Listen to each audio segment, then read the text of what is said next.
Hello friends, मैं हर्ष धारीवाल आप सभी का एक बार फिर से स्वागत करता हूं आपके अपने यूट्यूब चैनल संपूर्ण फार्मेसी ज्ञान में। फ्रेंड्स, जैसा कि आप सभी जानते हैं कि हम अपना इंस्ट्रूमेंटल एनालिसिस का सब्जेक्ट उसमें हम अपना फ्लेम फोटोमेट्री को कवर कर रहे थे। हमने लास्ट लेक्चर में कवर किया था कि हमारा फ्लेम फोटोमेट्री क्या होता है, फ्लेम फोटोमेट्री का वर्किंग मैकेनिज्म, थ्योरी, ये सब हमने कवर किया था। उसका इंटरफेरेंस क्या क्या होता है और वह एक एक करके हमने सभी के इंटरफेरेंस को एक्सप्लेन भी किया था। आज हम देखने वाले हैं कि हमारा फ्लेम फोटोमेट्री की इंस्ट्रूमेंटेशन कैसी होती है। तो फ्रेंड्स, इसकी इंस्ट्रूमेंटेशन समझने के लिए मैं पहले आपको इसका स्ट्रक्चर बता देता हूँ कि इसकी इंस्ट्रूमेंटेशन में एटलीस्ट आता क्या क्या है। इसमें हमारे पास एक सैंपल होता है, ये रहा। इसमें हमारे पास कंप्रेस एयर सप्लाई करते हैं और कंप्रेस फ्यूल सप्लाई करते हैं। ये तीनों चीज़ें हमारी यहाँ पे ऊपर की तरफ जाती हैं। ये कंप्रेस एयर, सैंपल और फ्यूल, ये तीनों जाते हैं। और यहाँ पे हमारा एक ये मिक्सिंग चैम्बर है, यहाँ पे जा करके तीनों चीज़ें आपस में मिक्स होती हैं। यहाँ पे इस तरह करके यहाँ पे मिक्स होती हैं। मिक्स होने के बाद क्या होता है, हमारा ऊपर बर्नर है, हमारा ऊपर बर्नर लगा हुआ है यहाँ पे। उसके बाद फिर हमारा यहाँ पे ये बर्नर है। बर्नर क्या काम करता है, जो चीज़ तीनों चीज़ें यहाँ पे मिक्स आ करके मिक्स हुई हैं हमारी, इन तीनों चीज़ों को मिक्स करके यहाँ पे हमारा फ्लेम के अंदर इंट्रोड्यूस कराता है बर्नर। इस मिक्सर चैम्बर की हेल्प से नीचे से जो फ्यूल और कंप्रेस एयर जो सैंपल हमारे नीचे से आ रहा है वो जाके हमारा फ्लेम में इंट्रोड्यूस होता है। ये हमारी फ्लेम है, इंट्रोड्यूस होता है। यहाँ पे हमारा लेंस लगा होता है कि जो इस फ्लेम से जो लाइट निकलती हैं, जो रेज निकलती हैं, वो हमारी लेंस के थ्रू जाती हैं। और लेंस क्या करता है, हमारे इन सबको एक स्लिट के थ्रू पास कराता है। स्लिट क्या होती है, हमारी स्लिट होती है जो हमारी बहुत सारी लाइट को, स्लिट होता है जैसे कि एक पेपर होता है। इस पेपर में हम तरह तरह की स्लिट्स होती हैं। इसमें मान मान लीजिए कि हमारे पास ऐसे कोई एक सर्किल ऐसे इस तरह की स्लिट है, या फिर हमारे पास ऐसे एक पेपर टाइप का होता है, उसमें हमारे पास इस तरह की स्लिट है। यहाँ पे हमारी ये खाली बीच में से खाली जाके हमारी जो रेज हो सके वो इजीली पास हो सके, एक सिंगल बीम बन सके उनकी, उसको बोलते हैं स्लेटर। फिर उसके बाद फिल्टर्स आते हैं जो हमारी रेस को फिल्टर्स करते हैं। जो हमारी मल्टीपल रेस आ रही हैं साथ में, उन सबको फिल्टर करते हैं यहाँ पे। उसके बाद फोटो डिटेक्टर होता है कि जो लाइट को डिटेक्ट करता है, और फिर एम्पलीफायर उसको कन्वर्ट करते हैं, और उसके फाइनली हमने उसको एलईडी पे डिस्प्ले कर लेते हैं कि हमारी लाइट जो है वो किस तरह की है। तो फ्रेंड्स, ये थी इसकी इंस्ट्रूमेंटेशन। अब वन बाय वन करके हम इसमें इंस्ट्रूमेंटेशन के पार्ट्स को देखते हैं। सबसे पहले इसमें हमारे इंस्ट्रूमेंटेशन का जो पार्ट है, सबसे पहला इसमें हमारा है, सबसे पहला हमारा इसमें एटोमाइज़र, फिर नेबुलाइज़र, फिर burner, structure of flame, slits, monochromator and the detector. इसके टोटल सेवन सेवन पार्ट है हमारे इंस्ट्रूमेंटेशन के। तो वन बाय वन करके हम इन सेवन पार्ट्स को देखते हैं कि सबसे पहले हमारा एटोमाइज़र्स क्या होते हैं। तो फ्रेंड्स, देखते हैं कि एटोमाइज़र्स क्या होते हैं। एटोमाइज़र्स क्या होते हैं? Atomizer, it is a device होता है which is use to convert the sample into the vapours form. ये हमारे एक ऐसा डिवाइस होता है जो कि हमारे सैंपल को वेपर्स फॉर्म में, मतलब छोटी छोटी वाटर की ड्रॉपलेट्स में कन्वर्ट करता है, and move in towards the flame, और हमारे फ्लेम की तरफ मूव कराने में हेल्प करता है through the thermal energy and in presence of the flame vapours show the different radiation.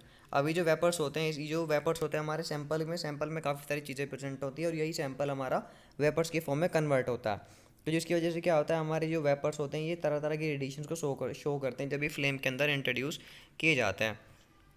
उसके बाद different type of atomizers use in the process. सबसे पहले इसमें काफ़ी सारे एटमाइजर जिन्हें हम फ्लेम फोटोमेट्री में यूज़ करते हैं। जैसे कि हमारा सबसे पहला इसमें हमारा आता है flame atomiser, non flame atomiser और इलेक्ट्रोथर्मल एटोमाइज़र। फ्रेंड्स, ये तो बात थी हमारी सबसे पहला जो भी हमारा इसमें यूज़ हुआ था इंस्ट्रूमेंटेशन में, जो पहला पार्ट था वो था हमारा एटोमाइज़र। ये हमने देख लिया कि एटोमाइज़र क्या होता है। ऐसे डिवाइस होते हैं जो कन्वर्ट करते हैं हमारे सैंपल को वेपर्स की फॉर्म में, ताकि वो इस ड्रॉपलेट सीधे ना जा करके स्प्रे की तरह हमारे सैंपल फ्लेम के अंदर इंट्रोड्यूस हो सके। उसके बाद फ्रेंड्स, हमारा सेकंड पार्ट था, सेकंड स्टेप था इसमें हमारा नेबुलाइज़र का।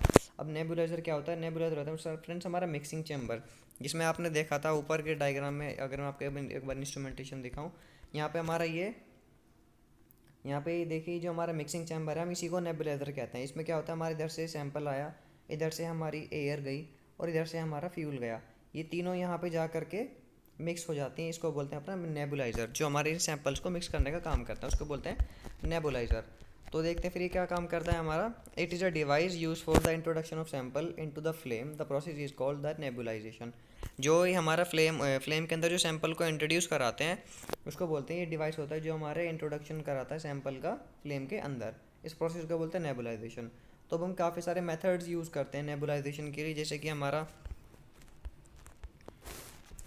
इसमें एक मेथड है कि अल्ट्रासोनिक नेबुलाइजेशन और इलेक्ट्रल थर्मल वेपराइजेशन और हाइड्रोजनेशन और न्यूमेटिक नेबुलाइजेशन। तो फ्रेंड्स ये थे हमारे कुछ नेबुलाइजेशन के एग्जांपल्स, और नेबुलाइजर क्या होता है हमने वो देख लिया। अब फ्रेंड्स इसके बाद बारी आती है हमारी बर्नर की।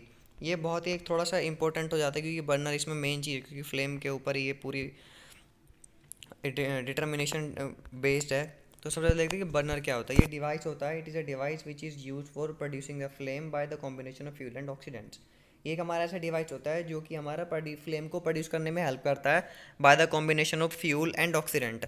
ऑक्सीडेंट और फ्यूल के कॉम्बिनेशन की हेल्प से ये हमारा क्या कहते हैं, फ्लेम को प्रोड्यूस करता है, और उसको बोलते हैं हम बर्नर।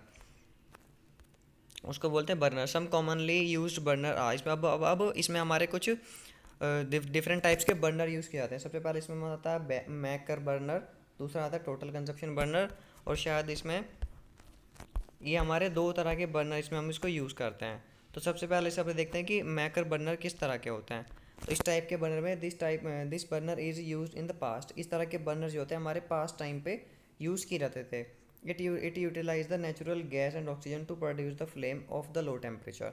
ये क्या काम करते थे कि ये इस तरह के बर्नर होते थे कि हमारे नेचुरल मतलब पास्ट में यूज़ किए जाते थे, और इन बर्नर्स को हम यूज़ करने के लिए क्या क्या करते थे कि ऑक्सीजन और गैस का यूज़ करते थे कि फ्लेम को लो टेम्परेचर पे प्रोड्यूस करने के लिए। Commonly used for alkali metals. Commonly उसमें क्या यूज़ करते थे, उसको एज अ फ्यूल क्या यूज़ करते थे मैकर बर्नर में, एल्काली मेटल्स को। लेकिन उसके बाद फिर हमारे सेकंड आते हैं total consumption burner. Total consumption burner क्या होता है, पहले एक बार इसकी थ्योरी पढ़ लेते हैं फ्रेंड्स, उसके बाद हम इसका आपको,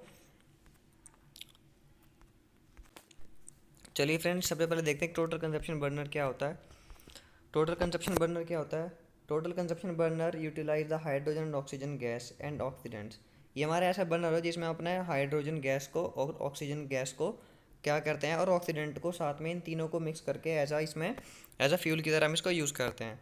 in this burner the liquid sample is drawn directly into the flame. इस ये ऐसा बर्नर है जिसके अंदर हम अपने सैंपल को डायरेक्टली फ्लेम के अंदर इंट्रोड्यूस कर सकते हैं। तो चलिए फ्रेंड्स एक बार इसका डायग्राम देख लेते हैं कि डायग्राम की हेल्प से क्या क्या कहना चाह रहा है।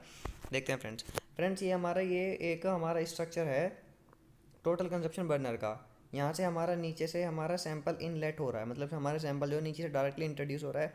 जैसा कि हमने अभी डेफिनेशन में देखा था कि हमारे इसके अंदर H2 गैस और ऑक्सीडेंट और हमारा सैंपल, ये तीनों चीज़ें हमारा इसमें यूज़ होती हैं। तो यहाँ से हमारा H2 गैस जाती है, यहाँ से हमारे ऑक्सीडेंट अंदर जाते हैं, और यहाँ से हमारा सैंपल जाता है। और हमने अभी भी इसमें एक पॉइंट पढ़ा था कि सैंपल को हम इसमें डायरेक्टली इंट्रोड्यूस कर सकते हैं फ्लेम के अंदर, तो जिसकी वजह से ये हमारी हाई इंटेंसिटी की लाइट को प्रोड्यूस करता है। तो फ्रेंड्स ये था हमारा टोटल कंजप्शन बर्नर। अब इसके एडवांटेजेस क्या होते हैं कि इसमें जो होता है कि इसमें फ्यूल का या फिर ऑक्सीडेंट का कुछ भी लॉस नहीं होता, और ये हमारे एरर्स को भी बहुत कम कर देता है। फिर उसके बाद इसमें हमारा थर्ड बर्नर आता है, इसमें प्रीमिक्स और लैमिनार बर्नर। प्रीमिक्स और लैमिनार बर्नर क्या होता है फ्रेंड्स, इसमें भी हम पहले इसकी इंट्रोडक्शन देख लेते हैं कि ये लैमिनार बर्नर इसका क्या कहना चाहता है या क्या होता है ये। इट इज़ अ बर्नर, ये बर्नर होता है इन विच जिसमें fuel and oxidant mixed and through the help of baffles and move to the burner head to produce the flame.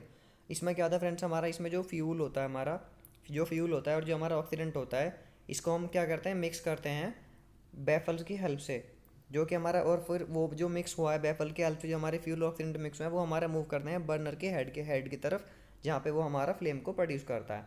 ठीक है फ्रेंड्स। उसके बाद ये नेक्स्ट पॉइंट में क्या कहता है, it use only 5% of the sample and 95% waste. इसमें क्या होता है, लेकिन इसमें क्या होता है कि केवल सैंपल का केवल 5% ही इसमें हमारा यूज़ होता है, बाकी का 95% इसमें हमारा वेस्ट हो जाता है। ये हमारा मोस्ट वाइडली यूज्ड बर्नर होता है। तो चलिए फ्रेंड्स एक बार इसका भी स्ट्रक्चर देख लेते हैं कि इसका स्ट्रक्चर क्या कहता है। इसका स्ट्रक्चर फ्रेंड्स हमारा इसमें देखिए, इसमें हमारा एक सैंपल होल्डर होता है जहाँ पे हमारे सैंपल रखा होता है, ये इधर यहाँ पे। ठीक है फ्रेंड्स, यहाँ से हमारा ड्रेन होती हैं, जो भी सैंपल हमारा वेस्ट सैंपल निकलता रहता है, ये हमारे मिक्स बैफल्स होते हैं। यहाँ पे हमारे जो मिक्स बैफल्स होते हैं जिसकी वजह से हमारा फिर फ्यूल एंड ऑक्सीडेंट और सैंपल तीनों आपस में मिक्स होते हैं। यहाँ पे हमारा ऑक्सीडेंट इनलेट होता है और यहाँ पे हमारा फ्लूइड इनलेट होता है, फ्यूल इनलेट सॉरी। ये हमारे बैफल्स होते हैं, ये हमारे होते हैं बैफल्स, ये हमारे बैफल्स होते हैं फ्रेंड्स। और ये हमारे बैफल्स हो गए, यहाँ से हमारा सैंपल आता है, इंट्रोड्यूस होता है अंदर की तरफ। और सैंपल फ्यूल ये सब चीज़ें हमारी क्या होती हैं आपस में यहाँ पे मिक्स होती हैं, मिक्स होते होते होते वो कहाँ किस तरफ जाती हैं, इधर की तरफ। ये हमारा बर्नर हेड है, ये बर्नर हेड लगा हुआ है यहाँ पे हमारी फ्लेम जलती रहती है। ये बर्नर हेड यहाँ पे लगा हुआ है, फ्लेम जलती रहेगी, यहाँ पे मिक्स हुआ है। तो 5% ही, सिर्फ और सिर्फ केवल हमारे यहाँ पे 5% ही, सिर्फ और सिर्फ केवल 5% ही हमारा यहाँ पे यूज़ होता है, बाकी का सब हमारा ड्रेन्स के थ्रू बाहर निकल जाता है। तो ये हमारा हो गया फ्रेंड्स प्रीमिक्स और लैमिनार बर्नर। उसके बाद फ्रेंड्स इसमें हमारा नेक्स्ट पॉइंट आता है structure of flame. Structure of flame में क्या होता है फ्रेंड्स, स्ट्रक्चर ऑफ फ्लेम को मैं पहले आपको इसका मतलब स्ट्रक्चर समझा देता हूँ कि इसका स्ट्रक्चर कैसा होता है, फिर बाद में इसका डायग्राम देखेंगे। स्ट्रक्चर ऑफ फ्लेम का जो स्ट्रक्चर होता है कोई 4 चीज़ों को अपने अंदर रखता है, 4 जोन को अपने अंदर रखता है। सबसे पहले pre heating zone, primary reaction और इनर जोन, और इंटर कोनल जोन, या फिर इसको हम रिएक्शन फ्री जोन भी कहते हैं, और लास्ट है हमारा सेकेंडरी रिएक्शन जोन। ये फ्रेंड्स इसका हमारे यहाँ पे डायग्राम आप देख सकते हैं। इसका हमारा डायग्राम बना हुआ है। डायग्राम क्या होता है, ये हमारा सबसे पहले एक हमारा फ्लेम के जैसा कि जानते हैं, हमारी फ्लेम इसी तरह की होती है। अगर जब बनाते भी हैं तो इसी तरह कुछ इसी तरह की बनाते हैं। यहाँ पे हमारा क्या होता है, इसमें ये हमारा सेकेंडरी रिएक्शन जोन होता है, ये हमारा इंटरकोनल जोन होता है, ये हमारा प्री हीटिंग मतलब हीट मतलब जब हम उसको बर्न करते हैं जलाने से पहले की होती है। और ये हमारा प्राइमरी रिएक्शन जोन ये होता है हमारा primary reaction zone. Premix premix gas and fine droplets of the solution, यहाँ पे हमारी जो गैस है, फाइन ड्रॉपलेट्स जो भी हमारे सैंपल वगैरह वो सब हमारे यहाँ पे इंट्रोड्यूस होता है। जब हम इसको यहाँ पे बर्न करते हैं, इसको जब फायर देते हैं, आग लगाते हैं इसमें, तब हमारे यहाँ पे फ्लेम का कुछ इस तरह का स्ट्रक्चर बन के सामने आता है, जैसा कि आप लोग यहाँ पे देख सकते हैं फ्रेंड्स कि ये हमारा फ्लेम का स्ट्रक्चर हमारा ये बन के